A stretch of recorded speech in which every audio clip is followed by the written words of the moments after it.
പഹൽഗാം ഭീകരാക്രമണത്തിന്റെ സൂത്രധാരൻ സജാദ് ഗുലിനെ കുറിച്ച് അന്വേഷണം ആരംഭിച്ച കേരള പോലീസ്. കേരളത്തിൽ എവിടെ ലാബ് ടെക്നീഷ്യൻ കോഴ്സ് പഠിച്ചുവെന്ന കാര്യത്തിലായിരിക്കും വ്യക്തത തേടുക. ഇൻസ്റ്റിറ്റ്യൂട്ടുകൾ കേന്ദ്രീകരിച്ചും അന്വേഷണം നടത്തുന്നുണ്ട്. 2002 മുമ്പ് കേരളത്തിൽ പഠിച്ചുവെന്നാണ് സൂചനകൾ. വിവരങ്ങളുമായി എസ് ശാലിനി ചേരുന്നുണ്ട് തിരുവനന്തപുരത്ത് നിന്ന്. ശാലിനി, ഇപ്പോൾ കേരള പോലീസും സജ്ജാദിനെ കുറിച്ച് വിവരങ്ങൾ തേടുകയാണ്. ഇവിടെ 2002 സജാദ് പഠിച്ചിട്ടുണ്ട് എന്നുള്ള സൂചനകളുടെ അടിസ്ഥാനത്തിലാണ് ഇപ്പോൾ ഇൻസ്റ്റിറ്റ്യൂട്ടുകൾ കേന്ദ്രീകരിച്ച് അന്വേഷണം നടത്തുന്നത്, അല്ലേ?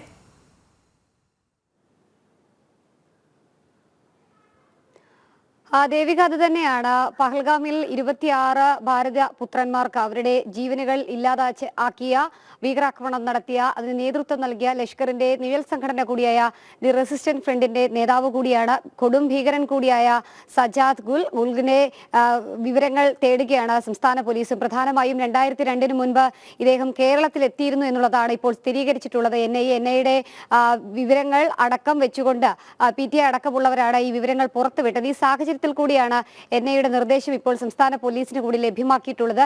കേരളത്തിൽ എവിടെയാണ് സജാദ് ഗുൽ എത്തിയിട്ടുള്ളത് എന്നുള്ളത് കണ്ടെത്തണമെന്നും ഈ ഇൻസ്റ്റിറ്റ്യൂട്ട് ഏതാണ് എന്നുള്ളതും കണ്ടെത്താനുള്ള ശ്രമങ്ങൾ സംസ്ഥാന പോലീസ് ആരംഭിച്ചിരിക്കുകയാണ്.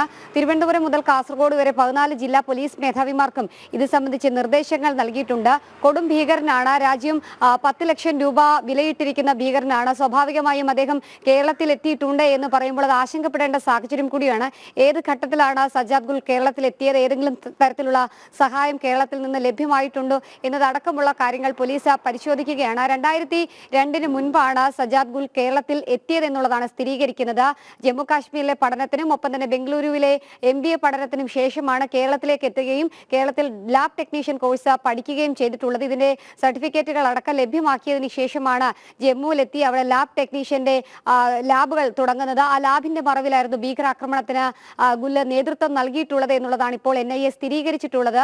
പഹൽഗാമിൽ നമുക്കറിയാം ഭാരത പുത്രന്മാരും ഒപ്പം തന്നെ നിരവധി ആളുകൾക്ക് പരിക്കേൽക്കുകയും ഒക്കെ ചെയ്ത അതിക്രൂരമായിട്ടുള്ള ഭീകരാക്രമണം നടത്തിയതിന്റെ മുഖ്യ സൂത്രധാരൻ കൂടിയാണ് ഈ കൊടും ഭീകരൻ എന്നുള്ളതാണ് ഇപ്പോൾ സ്ഥിരീകരിച്ചിട്ടുള്ളത്. ഈ സാഹചര്യത്തിൽ കൂടിയാണ് ഇയാളുടെ കേരള ബന്ധം അടക്കം കണ്ടെത്താനുള്ള ശ്രമങ്ങൾ പോലീസ് നടത്തുകയും ചെയ്യുന്നത്. രഹസ്യമായി തന്നെ പരിശോധനകൾ നടത്താനാണ് ഇപ്പോൾ സംസ്ഥാന പോലീസ് മേധാവി അടക്കമുള്ളവരുടെ നിർദ്ദേശത്തിൽ ജില്ലാ പോലീസ് മേധാവിമാർ നടപടികൾ സ്വീകരിക്കുന്നത്. പ്രത്യേകിച്ച് 2002 മുൻപാണ് ഇൻസ്റ്റിറ്റ്യൂട്ടുകൾ പലതും പൂട്ടിപ്പോയതുണ്ട്. സർക്കാരിന്റെ കീഴിലുള്ള ഇൻസ്റ്റിറ്റ്യൂട്ടുകളുണ്ട്. അപ്പോൾ സർട്ടിഫിക്കറ്റ് കണ്ടെത്തി അതിലെ വിവരങ്ങളുടെ അടിസ്ഥാനത്തിൽ പരിശോധനകൾ ഊർജിതമാക്കുകയും അതുമായി ബന്ധപ്പെട്ട വ്യക്തികളെ കണ്ടെത്താനുമാണ് ഇപ്പോൾ ശ്രമങ്ങൾ നടക്കുന്നത്. എന്തായാലും ഭീകരാക്രമണം നടന്നതിന് ശേഷം ഇപ്പോൾ ഓപ്പറേഷൻ സിന്ദൂർ അടക്കമുള്ള സൈനിക നടപടികൾ രാജ്യത്തിന്റെ വടക്കേ അറ്റത്ത് നടക്കുന്ന സാഹചര്യത്തിൽ കൂടിയാണ് തെക്കേ അറ്റം മുതലുള്ള ജില്ലകളിൽ പരിശോധനകൾ നടക്കുന്നത് എന്നുള്ളതാണ് ഏറ്റവും ശ്രദ്ധേയമായിട്ടുള്ള കാര്യം. ഇപ്പോൾ നമ്മൾ മനസ്സിലാക്കുന്ന പ്രകാരം ഈ കൊടും ഭീകരൻ ഇപ്പോഴും പാകിസ്ഥാന്റെ തണലിൽ വിലസുന്നുണ്ട് എന്നുള്ളതാണ്. പ്രത്യേകിച്ച്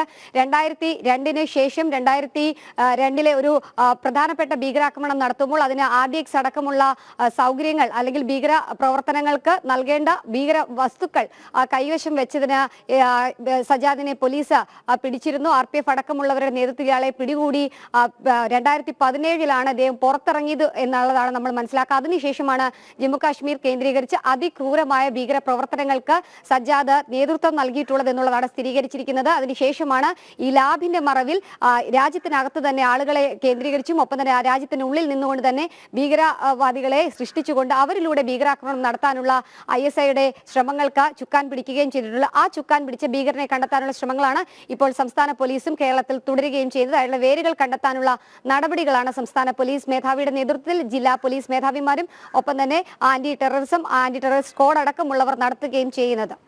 ദേവിക. ശരി.